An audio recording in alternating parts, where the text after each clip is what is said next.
across the fence, a new respite house. We'll learn about the future of residential hospice care in Vermont as the Visiting Nurse Association opens the doors to the new home. Good afternoon and thanks for joining us. I'm Judy Simpson. The new McClure-Miller VNA Respite House will open on September 12th in Colchester. It's an expanded 21-room house that will provide compassionate care for terminally ill patients whose illness and complex medical needs make it too difficult to remain in their own homes. The new respite house is named for Lois McClure and Holly and Bob Miller. It replaces the 25-year-old respite house in Williston. Our guests today are Tara Graham, who is the executive director of the VNA's hospice program, and Pat Mayette, who is a longtime respite house volunteer. Thanks so much for being with us. Now, Pat, this is really exciting news. And before we talk specifically about the new respite house, what is respite care? Respite care, hospice, is really a philosophy of care. It cares for not only the physical aspects of the person's illness, but their emotional and their spiritual conditions as well. Hospice also supports the entire family. So when you elect to have hospice, you have a real team of people working with you during this very traumatic time in your life. Mm-hmm. And Tara, I know you wanted to comment on that too. Yes, it's just, I feel like with when somebody is faced with a terminal illness, they often are really concerned about how they're going to manage that and what they're going to do and what treatment options are available. And I feel very strongly that sometimes not pursuing aggressive treatments may often at times provide better quality of life. And that's really what hospice care is about, is addressing the quality of life at the end of someone's life. Mm-hmm. Now you mentioned, Pat, services for the family as well. Why is that important?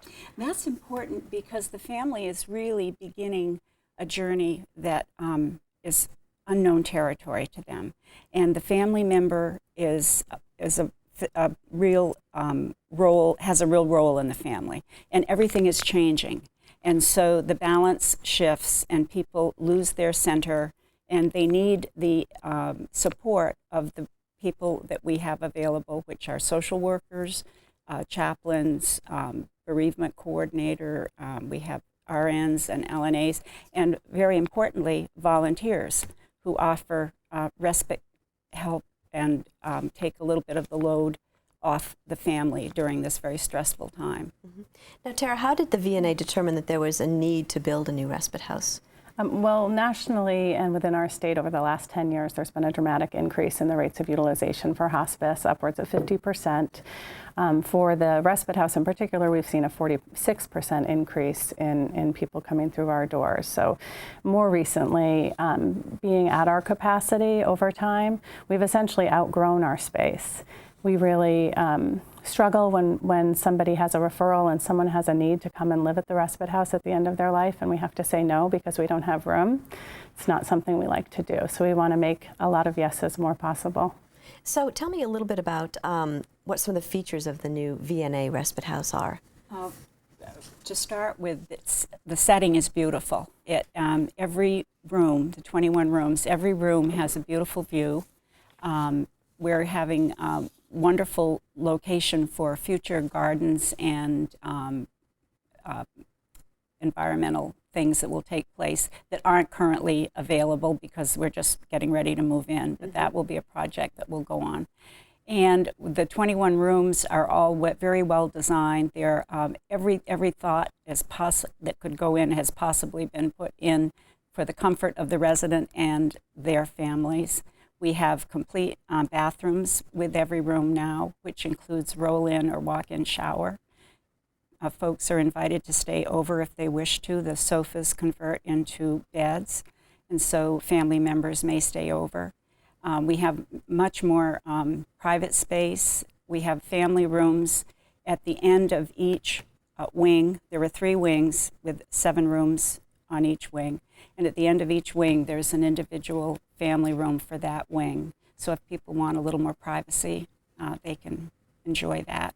And we also have much more confidentiality space, place where things can be discussed and totally in private.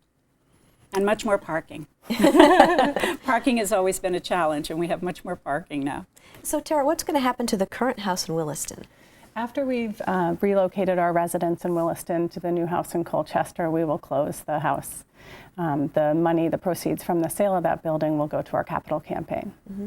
And clearly it's an important community resource. How do the VNA fund this project? Because it's a big project. It's big. It's big. Well, we have incredible community support. So we have an $8.6 million capital campaign that we're hoping to fund the project in its entirety. The sale of the building will contribute to that, but really it's through community support. This is not affecting the VNA operating budget at all. So it's really, we're right about $5.5 million into the campaign, and we'll continue until it's fully funded. And you seem pretty confident that that goal can be reached. Absolutely. I'm new to the VNA and to this role, and the tremendous community support for this program and for the work that gets done is beautiful. Now, what types of services, Pat, and support are available to residents and families at the VNA Respite House? We have a medical director who is Dr. Jana Clow, and she oversees the care of the residents at the Respite House. We have nursing and LNA services 24/7. We have the dedicated and trained volunteers who currently are contributing about 200 hours a week in volunteer services at our current house. So that is going to increase for the new house, and we have lots of very willing volunteers. We have bereavement support. Allie Parker is our bereavement coordinator, and she follows the families of the people who are at Respite House, and she continues to follow them for a year after after the loved one dies. That's incredible. That is incredible. It's a wonderful, wonderful program.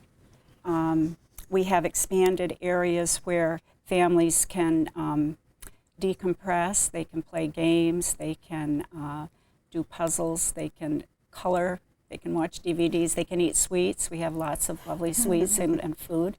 And at a time when people are under a great deal of stress, it's very important to have areas where they can just kind of fall apart and be themselves. And take a break And from. take a break, Yeah. exactly. So, Tara, who might consider the VNA Respite House as an option? I think anyone who is faced with a terminal illness should be thinking about what the course of the remaining days that they have will look like. And if you do not have a viable caregiver in your home, or you have family members who live out of state and there's not a lot of natural supports, that's someone who might immediately need that level of support.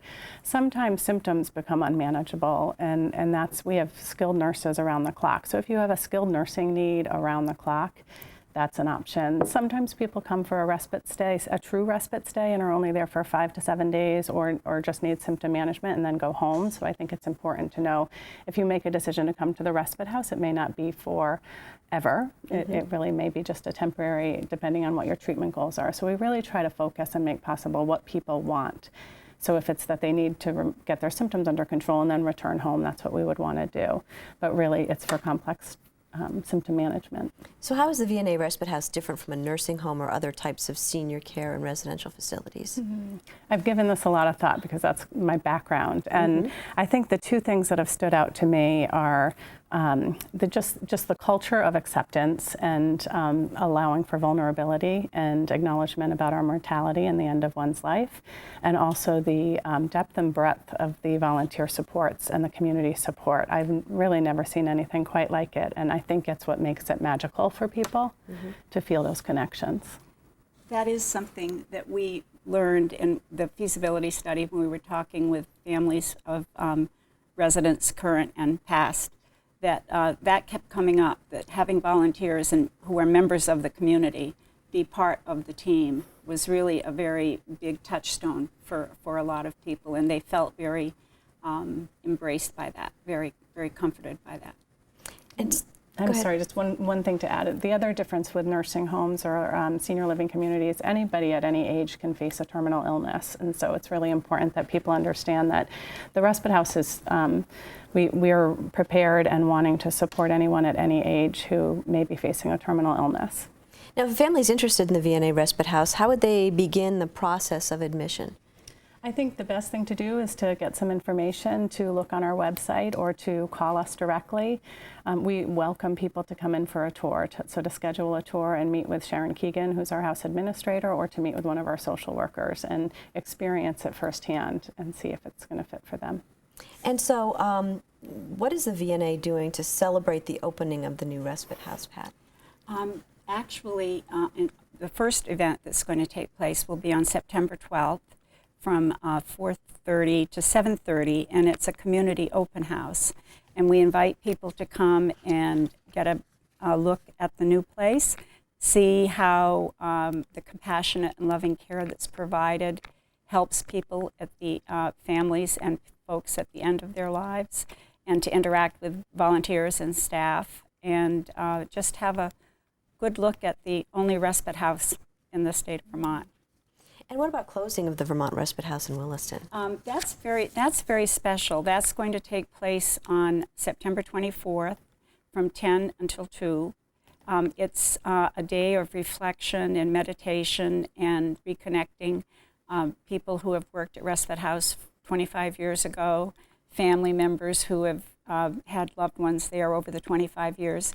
We've cared for nearly 3,000 people over 25 years, so that house is very special. So that day, we're going to honor that closing of that house in a very commemorative and thoughtful way. From 1 to 2, there will be a little bit more of a formal closing and final words, and a very bittersweet time for all of us. I'd like to mention that you've been a volunteer for many years, and this is very personal to you. It is very personal to me. I've been connected with the Respite House for 22 years.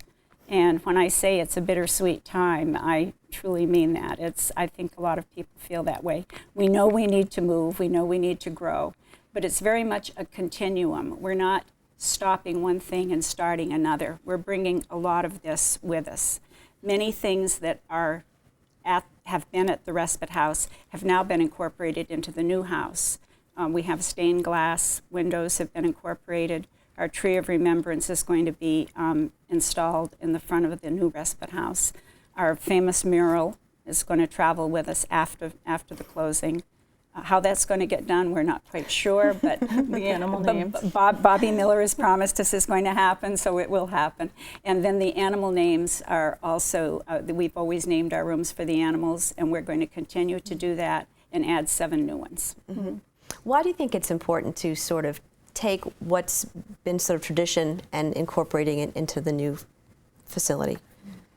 I really feel that the community has a real sense of ownership of our respite house, and it's a very strong connection. And anyone who's been there feels like this is mine, this is my place, and we want to make sure that we honor that and that we keep that alive. And any advice for someone who might be thinking about volunteering? I would say call the volunteer office. The number is 658-1900. Ask for the volunteer office and inquire as to what's going on and what would be possible in the future. We're in the process of training lots of new volunteers. Is there always room for more? There's always room for more in specific tasks, yes.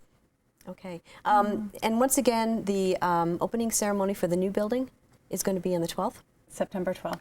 Yes. And everyone's invited? Everybody is invited, yes. Well, that's terrific. Well, I want to thank you both for joining me today. Thank you. Thank you so much, Judy. That's our program for today. I'm Judy Simpson. We'll see you again next time on Across the Fence.